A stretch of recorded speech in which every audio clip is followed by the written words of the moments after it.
and Paddy, episode 27. I don't know what it is about this week, but this one just hits a little different. We're actually Yeah, doing this thing. I don't know why that 7 sounds like way higher than any other episode. The other thing I was thinking about is I remember, like, the listeners will remember when we had Jake Marsh on, try to do a little college basketball preview.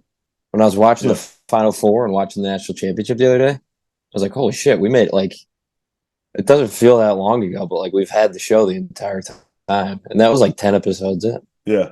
No, we stay So, consistent, which I'm proud of. Slowly but surely getting bigger and bigger yeah.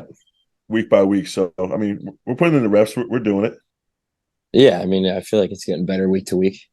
The listeners got to keep, staying consistent with us. That's why we put the content out for you guys. So, yeah, shout out Blue Wire, everyone tuning in. But, yeah, we're recording this Wednesday, Swider. Thursday, I released, did a Tuesday interview. So, yeah, I mean, Tyler, you've known him forever, but very good interview. We say that every week, but guess what? We get a good guest every week. It's a good conversation every week. So, yeah, it was a lot of fun talking to him. Yeah, I think one thing about Tyler that a lot of people don't realize is just how hard of a worker he is. He's earned everything that he's gotten, and he has like that chip on his shoulder, that like that natural fire that he's had since third grade. He's had since third grade, so it was fun getting to talk to him, just seeing him grow up since third grade. He was literally on my fifth grade AAU team, and he was Yeah, I in was third gonna grade. I say, was in fifth explain the grade. relationship there. Yeah, Yeah, so his older brother Brandon, me and him have been friends for a long time. We played in the same AAU team in fourth grade, the Rhode Island Hawks, and just a great basketball family. Probably one of the best basketball families that there is. I mean, three people in their family, the father and both their sons all scored 2,000 points in high school. it's a lot of Brandon went on to buckets. have a Brandon went on to have a really good career at Franklin Pierce after a PG year with us at St. Andrews. Kevin had like 2,700 points at UMass Dartmouth, like just an absolute bucket. And then Tyler, obviously Big East Player of the Year, and just absolutely killing it, and gonna have a shot to play in the NBA. Yeah, absolutely. That's why I feel like it was very relevant because his name is still pretty hot after. I mean, we could talk about it a little bit, but the Final Four, UConn just went on this completely different might be an all-time team by tournament standards, but they don't have the player of the year because he was on our podcast this week. That Tyler. And he also took the Big East championship from them too. I was saying before we started recording, it was like UConn could beat every team besides Tyler Kolek in the Big East tournament. Yep, exactly. Yeah, they took 2 out of 3 of them. They lost them at UConn, which he mentions. But yeah, I mean, to get into that, Swat, do you have any takeaways for the Final Four from the championship game? We kind of previewed it last week, but I don't know. I guess the FAU game, San Diego State actually delivered more than I and I'm sure a lot of basketball fans actually expected. Yeah, I was fortunate enough to go to the game. My trainer Tim Glover Mm-hmm. from Houston, he got us tickets to the game, which was huge. I actually flew out with the team in Houston and was able to be on the road trip for the rest of the road trip. So that was obviously a great experience. But just being there at the game, it was just back and forth, and then FAU got out to a big lead and kind of, I mean, I don't want to say this acting like FAU didn't play a good game, but they kind of blew it. They choked it. Oh, they blew it.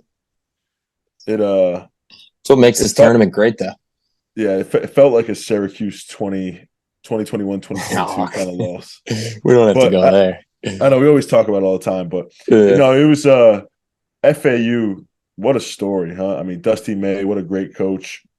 Just learning more about him. It just seems like that's like all of his players love him. They would go to war for him. Mm-hmm. And what an amazing run to get to the Final Four with that team, and honestly have a chance to go to a national championship. Yeah, 1 second away from going to a national championship. it's wild. You think they're going to be top 10 preseason? That's been a subject of debate.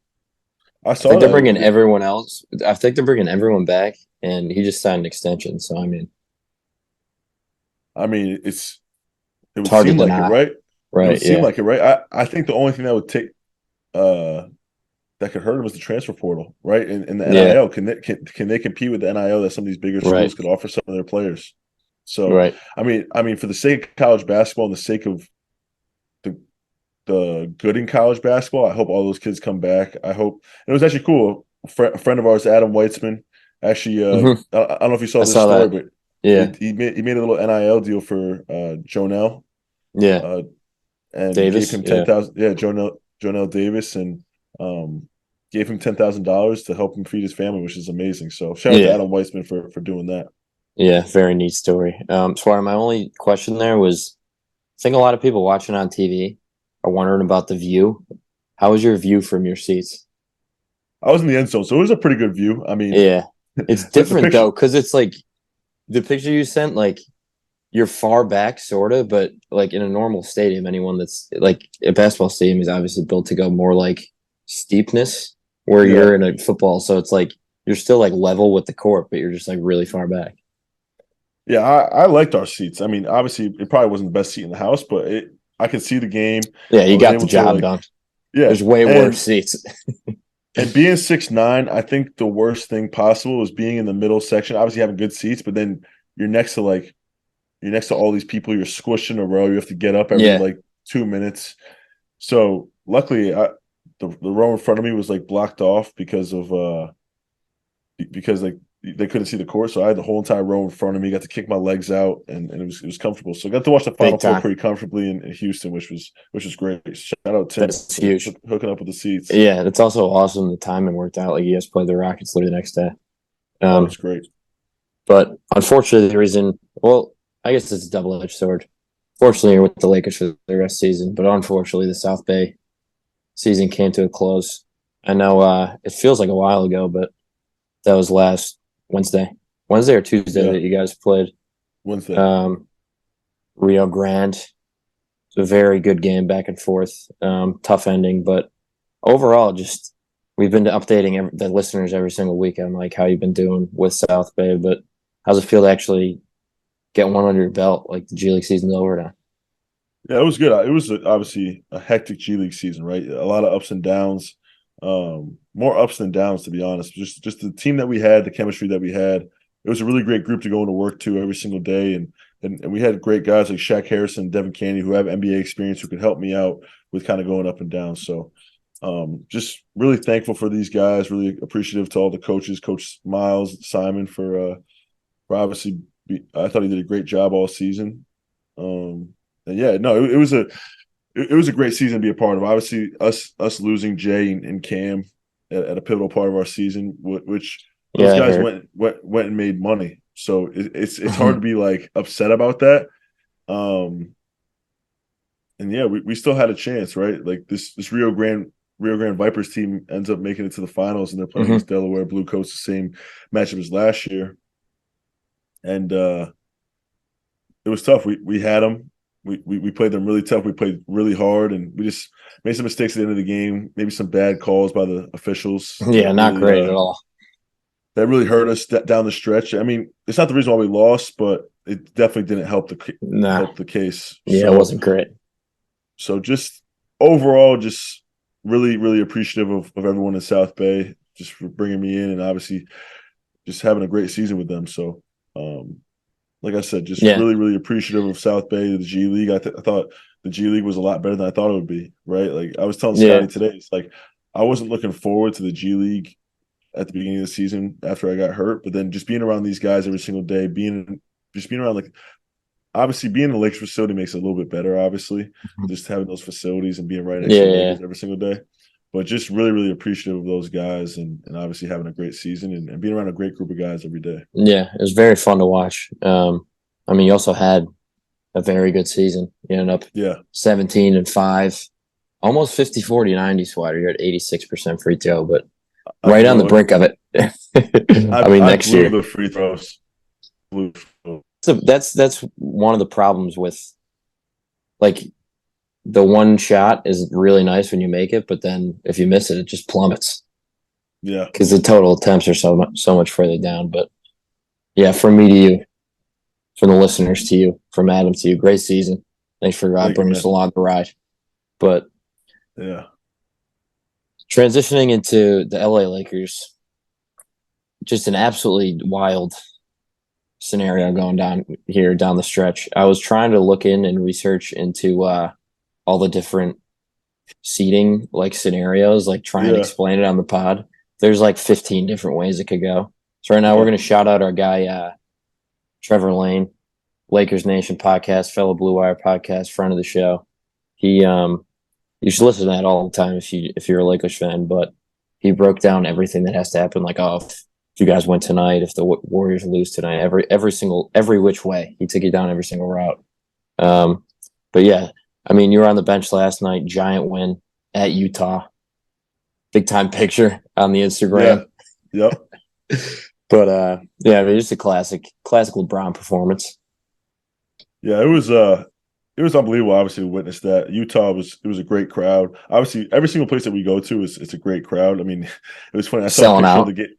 Yeah, I saw the picture of the Houston Detroit game, and then I was able to witness the Houston versus Lakers game, and it was a totally different environment, totally different crowd. Whenever LeBron comes to town, it's always a show. So, but yeah, Utah. I mean, we were up by 10 with like a minute 13 left, or something crazy like that. Maybe like a minute 45 left, and they made shots. They were making big shots, and Damian Jones, former Laker, was knocking down threes, and honestly, just Olynyk banking in shit. Olynyk banking in a three, which is crazy, and it was a great game though, back and forth game. Obviously, they're a team that is injury ridden right now for towards the end of the season. I don't particularly think that they're trying to win at this point of the season. Yeah. But those guys fought hard. They're really well coached. I think Will Hardy's a really, really good coach. And Williams guy. Yeah, they gave us another Williams guy. Played at Williams. Yep, tentacles everywhere. Wow. I mean, we got into Williams connections at Tyler interview as well. In the Kolek interview, yeah, they're everywhere, man. So, but yeah, no. Overall, just gritty win, and I mean, we're looking forward to this Clippers game tonight. It's going to tell us a lot about where we're going to be in the playoffs. So we're excited. Yeah, very, very. Do you think this is the biggest regular season game of the year, regardless of teams tonight? Probably is, right? Yeah, I think the significance behind it is very significant in terms of standings. But for it to be against the Clippers, we have the same record after the way our seasons went. To have the same record as the Clippers at this point, and Russell Westbrook to be on the other team, like. There's so many storylines. There's a lot of drama going into it. There's a lot of dramas. A national televised game on TNT, and I'm excited for this one. It should be a good one. Yeah. I don't know. I texted you, but this is one of the more excited I've been for like a regular season game in the NBA in a while. Big time. Because just wild. Like you guys could still finish 9 theoretically, which I don't think will happen, but you could also finish 5th. Usually at this point of the season, it's like everyone just fucking like settled in, but. Wait, that or at least move 1 spot, not 4. Yeah, it's nuts. That was what, your 4th road trip, 3rd road trip? 3rd road trip with the team. Yep. You feel like a vet? You know the ways of the road now. Man, going on that road trip compared to the G League road trips, it was like luxurious. Yeah, I wouldn't say like, because I'm a grinder at heart, right? Like I can grind. I'm like, I don't mind staying at the DoubleTree and the La Quintas and Hampton Inns and all that stuff. But there was a part of me that was like, man, this is motivation to never go back to the G. Yeah. That's all how it's set up. That's like Pat Riley's big thing. Like the Heat's, I might have said this on the pod before, but the Miami Heat's G League team is in South Dakota because he's like, I want to motivate you to go back to Miami. Which is actually cruel in a lot of ways, but yeah, it's kind of like the mental gymnastics work. Yeah. But yeah, anything else on the Lakers? Anything else on the end of the season here? Do you want to put your final record? Do you want to guarantee some wins? Dude, man, hopefully we win these next 2 and we're locked into a spot, and then the real Swider show will happen in last year. Yeah, that's ideal. So all of the loyal listeners root for that, because then I don't know. What have we seen? 30 plus minutes. I mean, we'll definitely see some playing time, which would be awesome. Yeah, absolutely. So yeah, I mean, I think everyone has that in mind. But Adam, how much time are we at? It's like 16 minutes. Yeah, it's like only 16. We don't have to go forever though. Okay. Yeah, no, I think that's perfect. Swider, do you see my CopyCat League thing? Yeah, I like it. You like it? Yeah, I like it. I was intrigued by that. So yeah, I mean, tune in tonight. ESPN. You said TNT, but Wednesday's ESPN. Okay. You wouldn't know that because you're actually on the bench. But transitioning CopyCat League this week. There's a lot of chatter going on about particular MVP, but we talked about that. the All NBA race this year will actually be very, very interesting. I feel like there's like so many spots. There's so many guys that are deserving for so little spots. You know what I mean? So I wanted to get your take on the. This is also weaving into the load management thing, which we also talked about on CopyCat League. So it's all kind of working in one thing here, Swider. It's good podcasting. It's tremendous podcasting. And if you tune into the YouTube, you can see me playing with my hands, right? You know what I mean? Like the wordplay, it's all just working out. But the biggest thing that I was like, this is definitely just Silver, the league, trying to combat load management, because it's really all people talk about now. Yeah. It's all the Reddit quizzes on social media, online, everything. So one of the bigger rules implemented, I think it's next season, is there's now going to be a 65-game minimum for you to be eligible to make one of the All-NBA teams. I don't know. Your thoughts on that? Well, I think it's brilliant because what is really brilliant? I think it's brilliant. I think when you look at some of these guys, what is some of their main?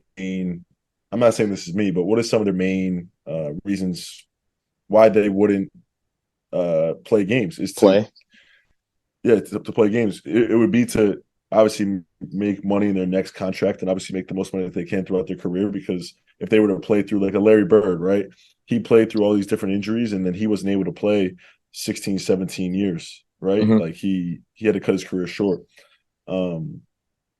Same thing with Kevin McHale. Same thing with all these guys. Kevin McHale still has a limp because he played 12 games. But I think it's interesting with the All NBA stuff because if you make an All NBA team, then your max contract goes up like 100, like 40%. Right. So I actually wanted to ask, are you going to say Jason Tatum? I was going to talk about Jaylen Brown. Jaylen Brown's contract. Oh, yeah, but I don't know if it was last year, 2 years ago, whatever. Jason Tatum was in an interview, he was talking about how he doesn't really agree with that, how like sports writers voting for him for All NBA and say he's on the outside looking in, like you're saying, Jaylen Brown, if he doesn't make it, it completely alters like his contract, like his life, if he might re-sign with the Celtics. Yeah. So I don't know. Do you agree with that it has that much incentive tied in? Oh, big time. I mean, let's say you're a guy who like usually plays around 55 games a season, right? Mm-hmm. And that's like Kawhi Leonard. Kawhi Leonard might not be concerned about an extra $40 million, right? Right. Because he's already had 3 contracts. But for a younger guy a Zion, for example, right? If Zion makes an all NBA team, he could go from 220 million to 290 million. 90, yeah. Right? Like, and that's an incentive for him to play an extra 10 games. Like, because he could be planning on playing 45 to 50 games and then just be ready for the playoffs. Mm-hmm. So I think it is smart because a lot of the main reason for guys not playing is to sign that next contract. Well, if you don't play 65 games, then you can't even make the maximum amount of money in this next contract. So it kind of takes away. What'd you say? I said I agree. Like they had to do something. I don't know. I'm curious to see if we get to a point where someone's at like 62 with 6 games left, and then they start doing like they're out there for the jump ball. They get the jump ball, they roll it out of bounds, and like are high five, and they're done for the night. You know what I mean? Didn't Draymond Green do something like that to? There's been times where people have done it for like bonuses. Like I remember Drew Holiday last year. It was 1 game. I don't know. I'm not going to get mad at that because I absolutely love Drew Holiday. But like, if someone that people don't really care for start doing shit like that, it'll like flip upside down. I feel like, but I don't know. I don't think. I'm sure they'll implement some sort of fine or some sort of punishment if you start doing that like multiple times in a year. Well, also like at that point, if you're playing 63, 64 games, then the NBA has accomplished what they wanted you to accomplish. Right? Yeah, that's true. Because that player probably wouldn't have played 64 games otherwise, right? Mm-hmm. So I think if it gets to that point, the NBA kind of accomplished what it accomplished. I think the biggest problem with that is just the sports gambling that's around that now. You know what I mean? Yeah. Like how do you like combat that now? Because they're playing 65 games, but they're only going to play 14 minutes in a game because they're trying to reach their hit the whatever it's called. Yeah. I don't know. It'll be fascinating to see, but they definitely did have to like do something to try and put somewhat of a fight up against it, because every single guy now, it's just what every team does. Like all these guys trying to make it. It's like Booker missed like 30 games, and he's probably still maybe going to make an All NBA team just because everyone else rested a lot. So it's like he's not that far off the pace. Well, same with LeBron and AD. Like AD is playing at like a historic level in these past 7 games, right? And he doesn't make the All-Star game, which is crazy, right? And then now he's back to being one of the best players in the NBA, and arguably you can make a case that stretches this year he's been the best player in the NBA by a good margin, and people give him slack of not playing in games, which he has missed a ton of games in his career, and that's an argument to have. But you can make an argument for him being All NBA as well, because he's literally been the best player in the league for like a month stretch multiple times. Like, how's that not an All NBA caliber season? Right. Yeah. But then on the flip side, it's like this will kind of help because it's just cut and dry. Like it's not like you can really argue. It's just like, oh, he didn't play 65. But I don't know. Yeah. That would make it very cut and dry. Like he's literally not eligible to make the All NBA team. But right now it's up to these writers to decide. Exactly. I think they just needed overall more rules in place for people to like criteria to cross off in order to actually make it. Like AD has played 53 games this year, probably going to end up around 55. But that's where everyone else is. Yeah. Like it's like, oh, he missed 27 games. It sounds like a lot because I mean it is what, a quarter of the season, a third of the season, but like everyone is missing that many games. Devin Booker's played 52. Yeah. Kevin Durant. That's like right around the same. Yeah, right around Durant's in like the 40s, but yeah. I don't know.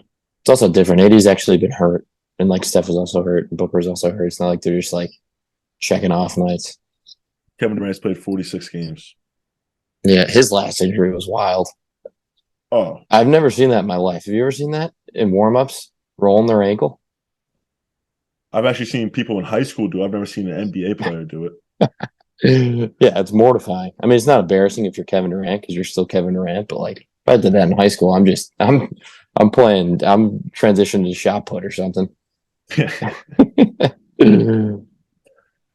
But I don't know. Anything else to add on the All NBA stuff? I feel like that was some good takes by you. I haven't seen that on from the Twitter heads. But I don't know. I think without further ado, we can kick this to our guy, Tyler Kolek. I think you list his accolades at the start, but if you're a college basketball fan, you're listening, you don't know who Tyler Kolek is, then you're not a college basketball fan. So you're not a true college basketball fan. No. Don't address yourself as such. Appreciate Tyler for coming on with a great interview. And without further ado, Tyler Kolek. Go Lakers.